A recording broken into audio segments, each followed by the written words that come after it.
Thompson speaking to you today from the Park Apartments where NHS is located. And on the show we have a little trip out to the country. We're going to visit a vineyard.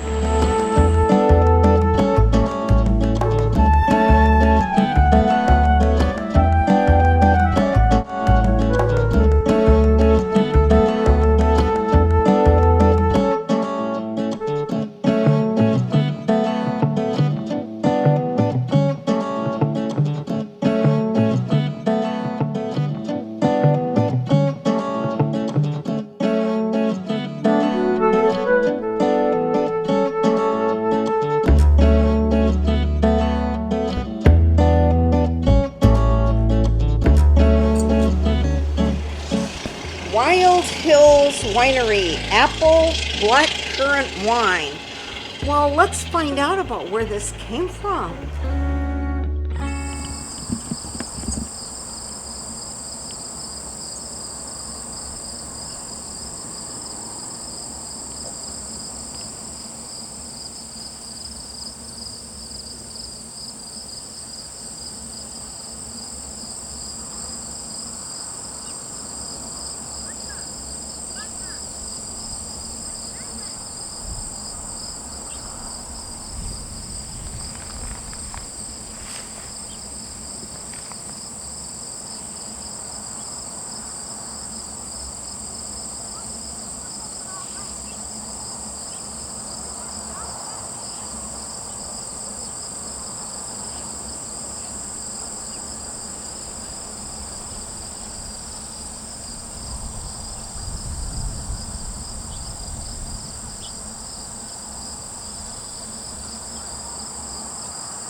Hi, welcome to Wild Hills Winery. Hi, Colleen. Hi. And it's a beautiful Saturday afternoon, and we're going to take a tour with this real quiet golf cart kind of a thing. Yeah, jump on in. I will. Let's do it. Okay. You and we're ready? going to, yep. Hold on. So glad you come out here. You can come out here. It's a beautiful day. So we are going to go check out our new estate cabin, which will be a 2-bedroom with a loft. And we're really excited about it. We hope that it'll be ready by spring of 2024.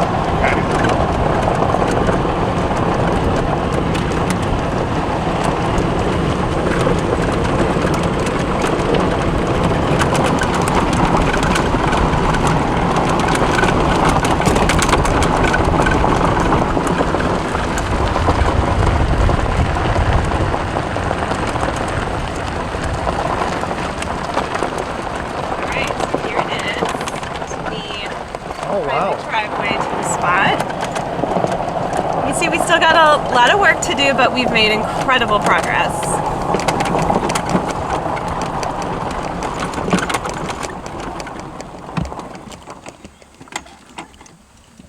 All right. It's so quiet. It is quiet, and it's nice and shady and really nestled in the trees here. So this will be, we'll have a paved area here, whoops, with a nice pergola over here. And jutted out over here will be a beautiful deck area. You can sit here, drink wine. This will be landscaped, and this big dirt pile over here will be really beautiful fire circle at some point. And how many square feet? Well, we should go inside, of course, if we can. I think it's about 1,000 square feet, maybe a little more. I should know that. So we're climbing in the window. I have done that a couple times before, but we won't discuss where. Yes, we'll have actual doors here, not just the fake carpentry doors. So, but this will all be beautiful windows here. We'll have a wood fire stove. You can see the fitting is already in place for that. Now this will be a dining area, and this will be the kitchen. We will not have this big soaking tub in the kitchen. Okay, so well, this will actually be in the main suite. It's just set there for now. And then over here, we'll have a shared bathroom with a shower. We have a nice little bedroom for a queen bed, and this is the main suite in here. So I have a nice king bed in here. And you can see they've already boxed out where the soaking tub will go. And then we'll have a nice big shower here. Now, do soaking tubs have jets, or is it just a tub? This one won't have jets. I like jets, but they can be a lot of maintenance. Yep, so yep, I know. we opted for a soaker. So 2 full baths so far, yeah. Right. And then this will be a washer and dryer here. And if you want to go up, I have a little fear of heights, so I don't go up too high. But That's okay. We can just take a peek up here. yeah, we'll just stop here and I can see perfectly. Yeah, and this will be the loft area, and we'll have a couple of beds up here, kind of a hangout area as well. So it's going to be pretty amazing. This is pretty big for a.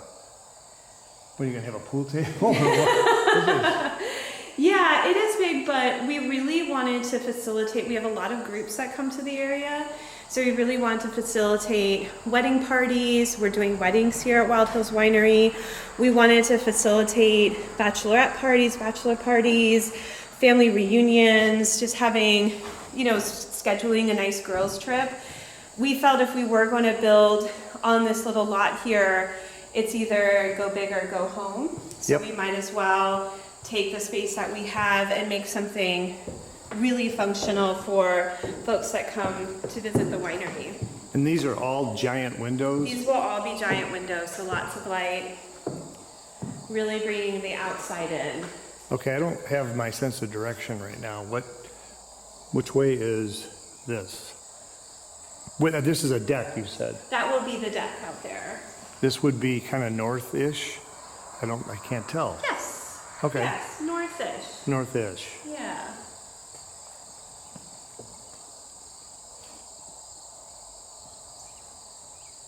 And this is just kind of an access road for now? Yeah, that's actually an easement, so that Okay. will all be landscaped and overgrown eventually. And the real road is right here. Correct. I think we passed a utility room somewhere. Correct. What were the, yeah. Yeah, Circuit so breakers. that's utility room back there. And there is heat and some kind of cooling system? Yep, we'll have heating and air conditioning in Okay. here. And no fireplace? And We will have a wood stove. So a that real will wood be- stove? A real wood stove? Yeah, Wow. so we have the fittings. We're just waiting for the stove stove to come in, so it'll come down here. And this will be a nice wood stove, and you can sit here and drink wine and enjoy the evening. So this is about the first week of September, and you're thinking next spring it'll be done? We are hoping to be able to rent it next spring. Okay.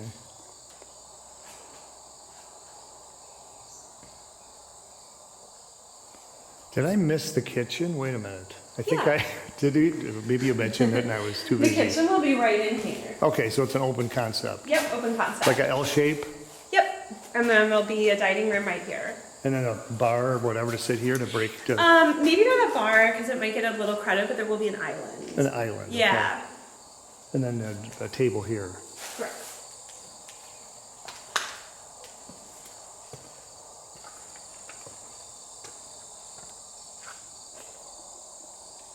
Well, I'm not the one that's going to climb all the way up there, that's for sure. Who built this? Jeremy Newberry. Oh, sure. Yeah, Yeah, I know Jeremy. he's a great local contractor. We've worked with him many times, and he's fantastic. When the Los Amigos was going full, with the building and the rehab of that in spring of 19, spring and summer, I was in his way a lot doing video. But he's really good. He's really good, and he gets the job done, and he does it right. Yep. Brad mentioned something about plums. He picked plums, Yep, and you're gonna have plum wine. we will. Yeah. Okay. Well, let's go out and talk about what kind of fruit you grow here. I'm going back out the window.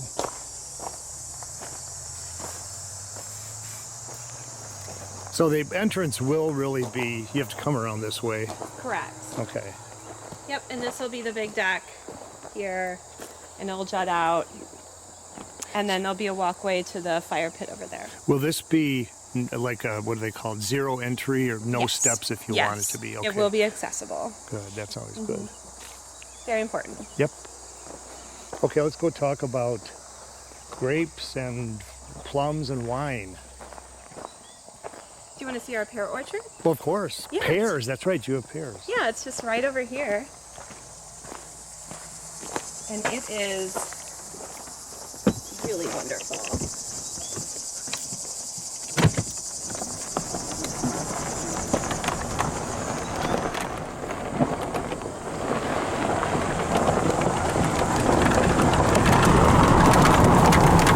Just go right from here.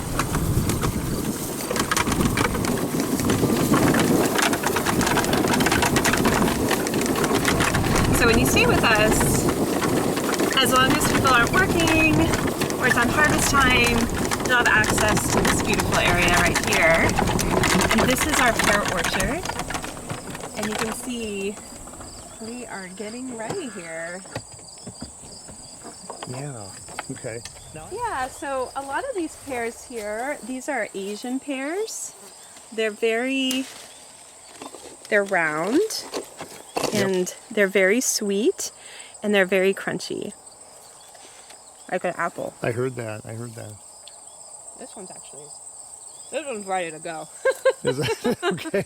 But we got to do grapes first. So we'll be harvesting those, but as soon as we're done with grapes, all of this will come down and we'll start making our pear wine. But I love this little part of the estate because it's always really shady and quiet. So we like to have parties here, little secret parties. Yeah. And in the spring it's really beautiful because it's covered in flowers. And I can see the new place right through the magic forest. Right. Okay. How many trees? How many pear trees do you have? Or how many? Well, this is pretty much it. Okay. We have a few more trees by the crush pad, but this is the main pear orchard, yeah.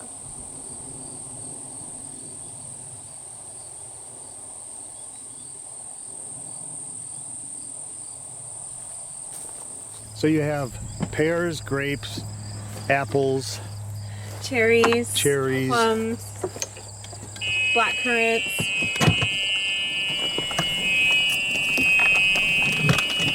And those are all processed on the property. property. We do it all. I mean, some wineries just ship their fruit in, I believe. How does that work? Yeah. They might get it from, other estates, other Wisconsin vineyards, places in New York, Oregon, Washington State is a big producer. So these are that's a plum, royal plum, and these are our peaches right here. Okay.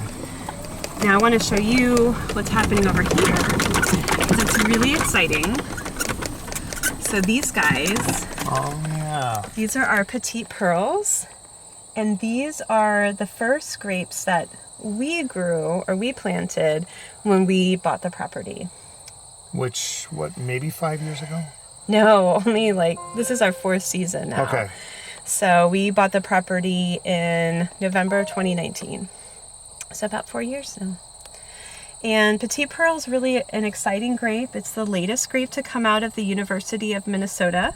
It's a cold climate grape. It will create a beautiful dry red wine that has aging potential, which is really nice. And you can see it's so luscious, and the yields are going to be incredible. So this will probably be one of the last grapes that we'll be picking. You can see it's already reaching some peak ripeness here. But we've already picked our Marquettes, which are right behind there. And our Marquettes are going to be really beautiful this year.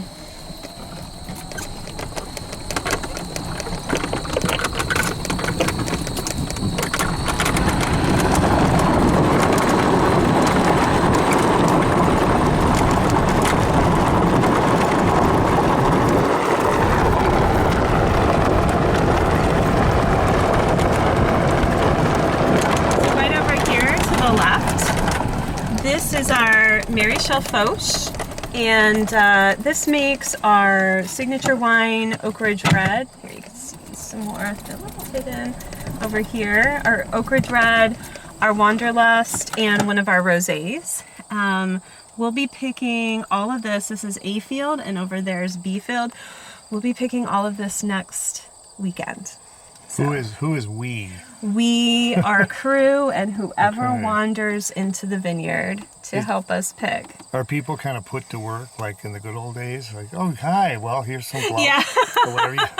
So you pick everything with by hand. By hand, yeah. It's all picked and pruned by hand. We have 11,000 individual vines in our estate, and they all have to be picked and pruned by hand. So definitely a labor of love. Yeah, that's for sure. Yeah. Well, let me show you a place that not many people see.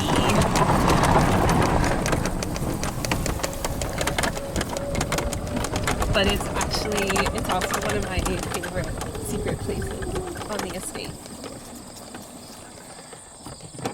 Oh, I see something here. Did you ever read the book The Secret Garden when you were a kid? Yep. This reminds me of The Secret Garden. Maybe it's 'Cause you based on this. Yeah. A lot of people don't really know what's back here, but this is our apple orchard. And we actually have 2 acres of apples here. So let's see. Please don't film me while I try to open this door. Have to kind of sneak in. That's fine. Well, that's why it's a secret, because nobody can get in. And just watch your step. It's a little overgrown. Like I said, our main focus has really been on the grapes, but there is something really magical about an apple orchard, especially around this time of year. The leaves are starting to change, and it's just beautiful. There's so much beautiful color in the trees. These look like very old-fashioned, a variety that was, 100 years ago or something. Yeah, I think this might be Gala apples. But we have a lot of apples in the orchard. We have Gala, Fuji, Honeycrisp, V-Star is another one that we'll be picking soon. It gets ripe very early. So we use a lot of these apples for apple wine. So we have our apple with honey that we just came out with. We just bottled our, excuse me, apple blackcurrant, apple cranberry. We'll also be doing an apple cherry this year as well.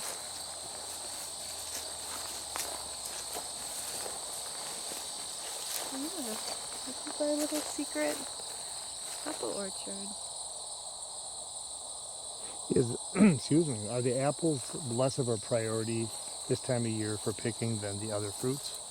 Yeah, I mean, apples typically come last for us because we are the pressure is on for the grapes, and we always have more apples than we know what to do with. So, you know, we'll be fine in that respect. But yeah, but with how hot the season has been, these apples are definitely starting to get ready to go.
Today.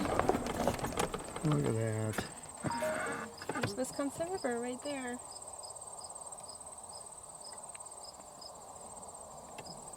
How many miles away is that? I don't know. 5 miles? 10 miles?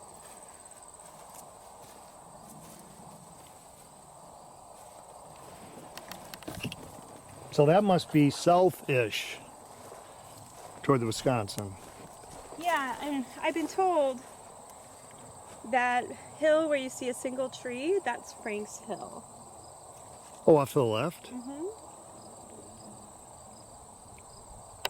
There it is.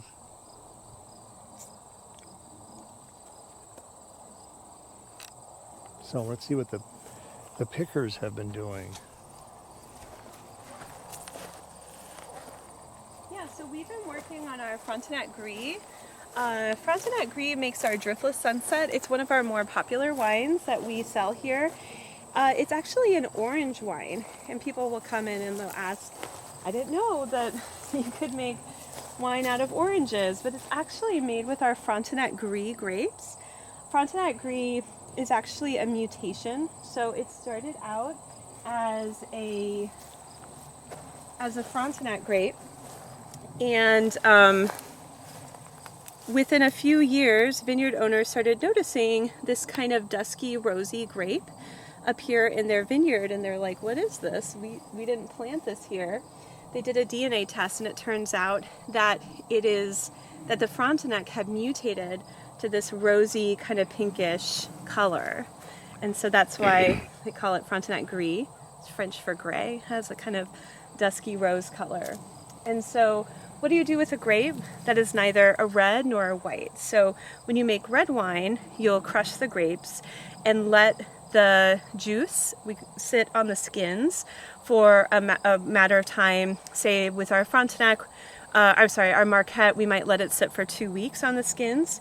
Frontenac Gris, it's not a red, so we treat it kind of in between. So if you have a white wine, what you'll want to do is you press the grapes and you take the juice off the skins immediately, because sometimes the skins can offer up some odd flavors that you don't want in a white wine. Mm-hmm. But with Frontenac Gris, we let it sit on the skins for a few days, and that creates this brilliant orange color in the wine. So that's what's That's why we call it an orange wine. Well, with all your travels, have you had wine that was, I mean, you can make wine out of anything, really. Right. even vegetables or. Now, have you had, what other fruit wine have you had? Some, I suppose, aren't practical to make wine out of, but. We have blackcurrant wine, we've made cherry wine, we've made, like I said, apple wine, we make pear wine, cranberry wine. We can't grow cranberries here, we're too high up, but we get our cranberries from a local bog.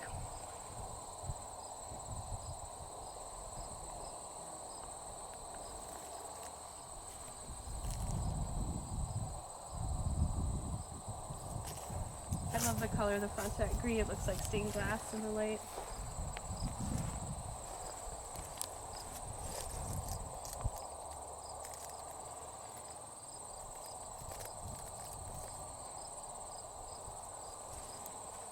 Okay.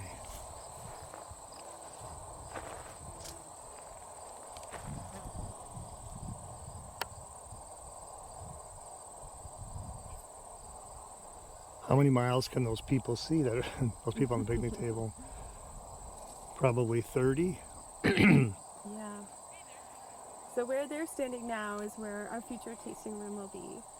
Oh, yeah, we gotta talk about that. Right. So we love this view. We think it's for everyone. It's so special. And we just can't wait to be able to create a facility where people can enjoy it year round. When do you think you'll get started on the tasting room? We're hoping in the next couple of years. Okay. Yeah. We have to sell a few more cases of wine first. Yeah. Well, top priority is the new, like, what would you call it? Just an Airbnb kind of? Or? Yeah, it's our estate cabin. We'll be Airbnb-ing it and also probably through our website as well. Okay. What are these grapes? These are our Warden grapes. They're similar to a Concord. They originally were invented as a table grape. Really good. Very grapey. If you try one, it's really good. They're not quite ripe yet, but really taste like a Concord. Oh, wow. Yeah. Sweet. Yeah. A Concord grape won't grow in our particular climate. It's too cold in the winter. So these Wardens, they are hybrids, and they're able to withstand very, very cold temperatures in the winter, and so can really thrive here. We make our Wildflower Red out of this grape, and it's absolutely delicious. It's one of our top sellers. Well, who does I don't know much about wine, but who develops these formulas or flavors? It's a very collaborative process. So we do have, my husband is definitely, he's a real visionary behind a lot of our wines. I'm more of the quality control, so I do a lot of tasting. But he's the one that has researched so much about different yeasts, different varieties, and different techniques for getting the most out of the grapes that we have. But we do have a winemaker that works with us, and honestly, we really come together as a team to come up with the best flavors that we can possibly bring to market. So everyone from our tasting room staff will taste the wine, because sometimes when you are tasting wine over and over again, you kind of can lose track. So it's really great to get feedback from a lot of different people. I think years ago it seemed like this wine could only be with, like reds had to be with meat, whites with seafood, but it's that's kind of gone to the side. Well, you drink what you like. You drink what you like. I do. I'm really passionate about wine and food pairings. Okay. So I think for a lot of people, they say, well, I don't really like red wine, but if you have the right red wine with the right cut of steak, right, then it's going to change your life. Or if you pair a beautiful white wine with some shrimp scampi or something like that, the flavors are going to really enhance. One of the challenges that I had when we first bought the winery is that there's not a lot of information about how to pair cold climate grapes, right, with certain foods, right? We know what can go well with a Cabernet Sauvignon or with a Riesling, but how do you pair, say, a Frontenac Gris or a Maréchal Foch, which we have over there? And so one of the things that I think really helped me when I was starting to think about wine and food pairings, or wine and cheese pairings, for instance, was to better understand the history of the grape. So where does it come from? What is its ancestor? So this Maréchal Foch over here, this is what we call a French-American hybrid. French-American hybrids were invented in the late 19th century in the Alsace region of France in order to grow grapes in the foothills of the Alps. We don't know its ancestor, but we do know that it would likely be a Gamay. So when you create a hybrid, whether it's Maréchal Foch or a Warden or a Marquette or Brianna, whatever it is, you are cross-pollinating a European grape, say a Gamay, with a wild North American grape. So wild North American grapes, they grow their canopies, they grow wild in the forest. You might see it maybe if you're on a walk or a hike. You'll see something that looks like a grapevine. You're like, how did this get here? But it's actually something that grows wild in, say, Wisconsin, right? And so the grape tends to not be very tasty, but it's cold hardy. So if you can get rid of some of those icky flavors that the wild North American grape has and pair it with something beautiful like a Pinot Noir, which is what our Marquette is. Its ancestor is a Pinot Noir, and you can cross-pollinate that with a North American grape.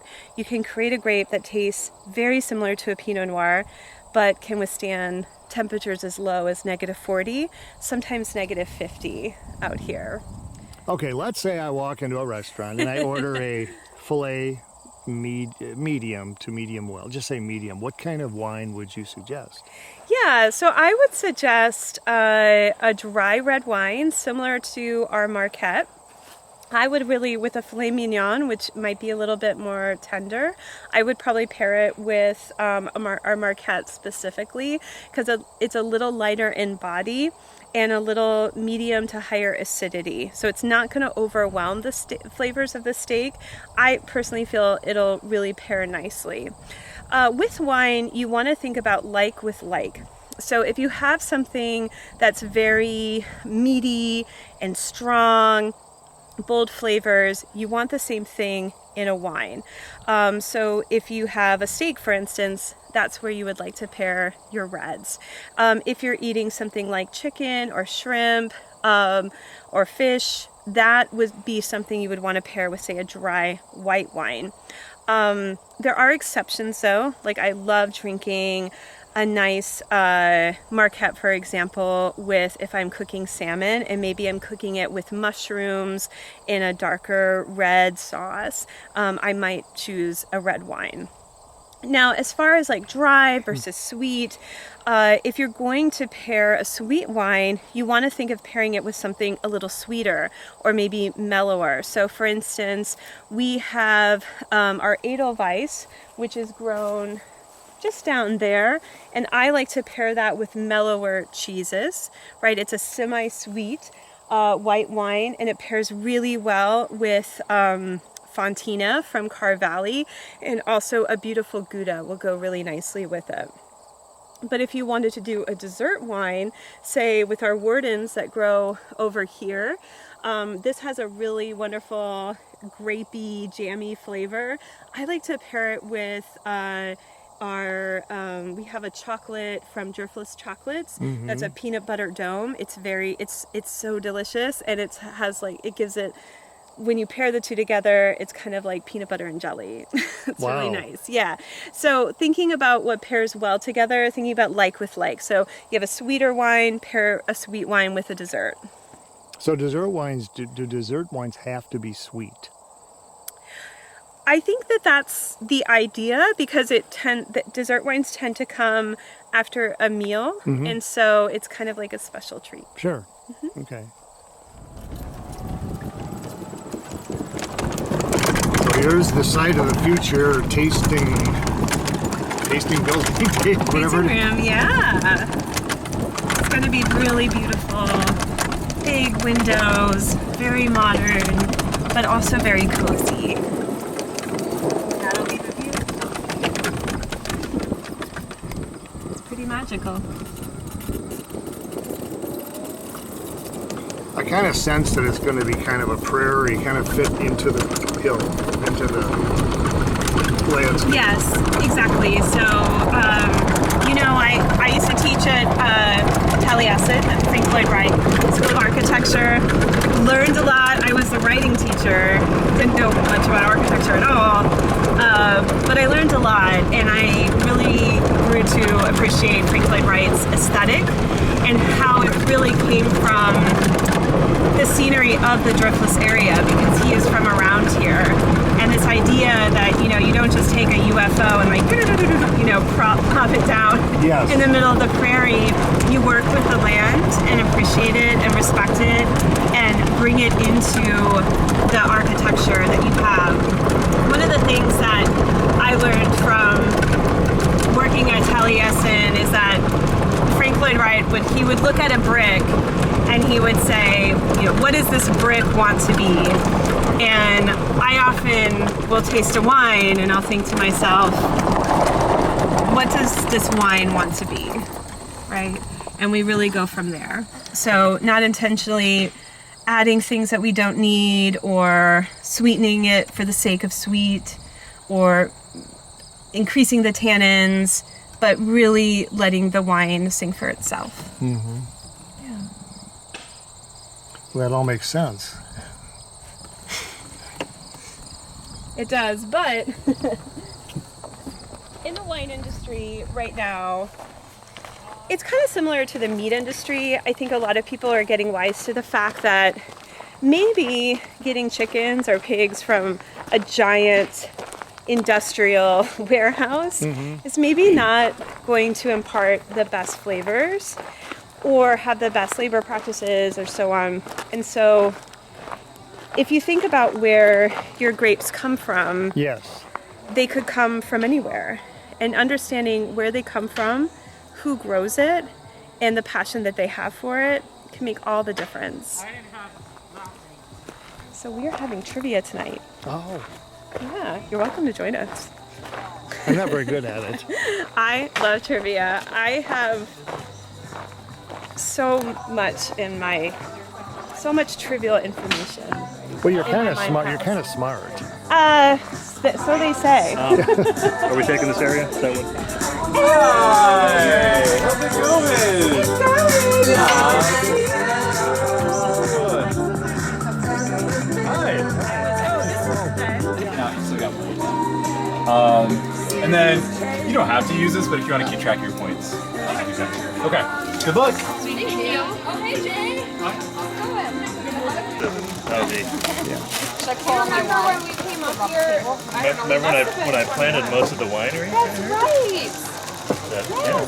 Half the fields. Yeah, that was a good memory. Yeah. Well, you spend all day and evening planting fields of wine over and over again for $7 an hour. This was your first job in high school.